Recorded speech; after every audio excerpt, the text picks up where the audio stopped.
My daughter can't fathom her great-grandparents' lifestyle. My grandparents, so my daughter's great-grandparents, are both 80. They live on a lake in MN. Have a boat, a jet ski, 4 bedrooms, a truck and a car, both less than 10 years old. She asked me, what did great-grandma and great-grandpa do for jobs when they were younger? I responded, great-grandpa worked for the state, mostly maintaining stoplights. Great-grandma was a secretary at a college. Her response was to go super quiet for half a minute. And then she said, so you can get rich doing those jobs? This kid is 6. She already realizes something isn't adding up. If my husband had the same exact job that he has now, but set in the 1970s, we would be absolutely rolling in money. Instead, we both have to work full-time to afford a 3-bedroom tract house that we are super thankful for. And we've never had a real vacation. Trips, yes. We can afford one overnight in a hotel, so we don't go very far. I also cannot imagine a world where any of our friends would be able to afford a 3rd child. They all have 0, 1, or 2, and it all comes down to money. System is messed up. Sometimes I think my dad thinks I am lying about how much I work. Like I must be calling out and have multiple days off because of how little I have to show for my 40-hour work week. The boomers grew up and worked in the greatest economic expansion in the history of the world. Their success has tons to do with where they were born and when they were born. That's fine. What sucks is how they voted and have done everything to pass the costs on to their kids and grandkids, shut the door behind them, and then call everyone else lazy. During the Cold War, the system begrudgingly bribed U.S. workers with good salaries and living conditions in order to brag about how capitalism was superior to socialism. But the second the USSR imploded, and even a few years before, arguably, the system showed its true colors and started squeezing workers everywhere with increased ruthlessness. It took a while until the outcome was visible to anyone with a functional brain. But here we are yet these days there are lunatics blaming socialism for all the working class woes. Go figure. Once again, I'll point out the irony that it's conservatives who often hearken back to the great old days, without realizing that the reason they were great was exactly for the reason OP talks about. Regular people with regular jobs could make a good, stable living. You could walk out of your high school graduation, stop by a factory or office or a government building, get a job on the spot, and that job would pay you well enough to buy a small house, cars, and support a spouse and kids. And if your spouse also works too, then you get to be rich, like OP's grandparents. Eventually get a lake house and a boat, retire and be happy. Now conservatives who say the best time ever was when people could make a living even without being highly skilled, complain that everyone is lazy, looking for handouts, and should have to constantly learn new skills, work endless hours, kiss their bosses' butts, just to be able to afford the bare minimum. They get angry that people might want the same things that were handed to them. The key problem is that they have retroactively edited their life. That high-paying job they got quickly and easily with just a high school diploma. They earned it by pounding the pavement and paying their dues and working hard for everything they got, which they did not.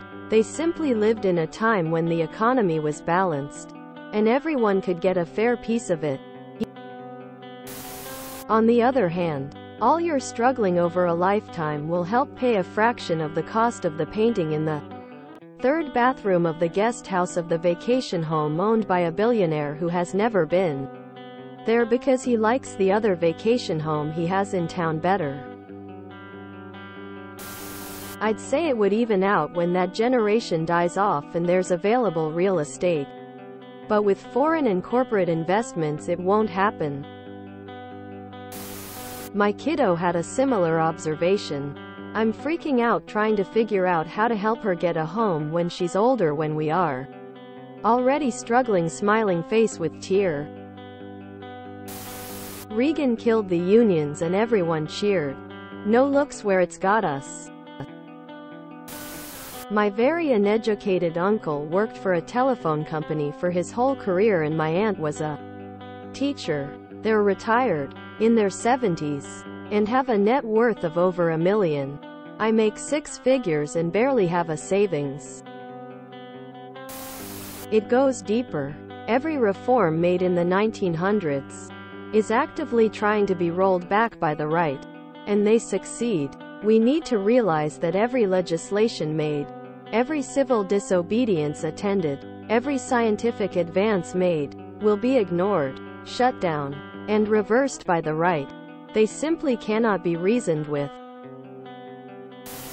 And the 6-year-old doesn't have a chance of obtaining your wealth and privilege. You want to know why you're poor today compared to the 50s and early 60s? Post-World War II had much of Europe. Japan and China bombed out. We were in the driver's seat. The US wasn't bombed out. Industry ran in overdrive.